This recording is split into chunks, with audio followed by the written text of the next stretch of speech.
As somebody who lives in the city of Minneapolis, I have been following along the protests and everything that has been going on here in the last couple of weeks very closely. And something that I hear so frequently from people that are opposed to the protests or criticizing the protests are people saying, don't these people have jobs? And as somebody who is not employed in a typical 9-to-5 type of job, I find that both insulting and also like very ignorant. Because come on, you guys, we all have the internet and we are all very well aware that there are many different ways that people hold full-time employment that does not necessarily equate to being in an office or being in a specific location at a specific time of day.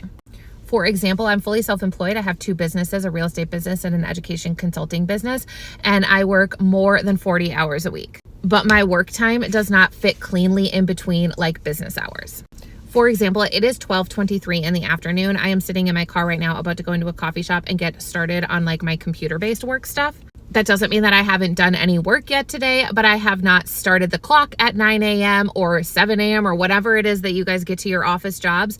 And I am not going to have to work continually until the time I'm allowed to leave. Now that also means that like my job never really ends because I will be at my computer at 8 or 9 or 10 or 11 p.m.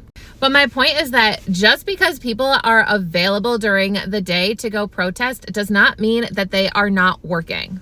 But I think that the people who are making those comments honestly really do know that. They're just being trolls and trying to minimize or delegitimize the people who are at the protests because they don't agree with what the people are protesting. And if you don't agree with why people are protesting, you're either not listening or you're choosing to be willfully ignorant by only listening to one person instead of the countless contradictory examples to what that person is saying.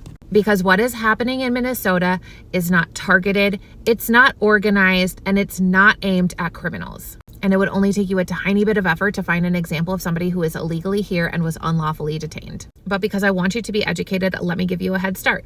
Go look up what happened to Christina Rank and Ryan Eklund. And you will see that they are not targeting criminals. They are not targeting illegal aliens.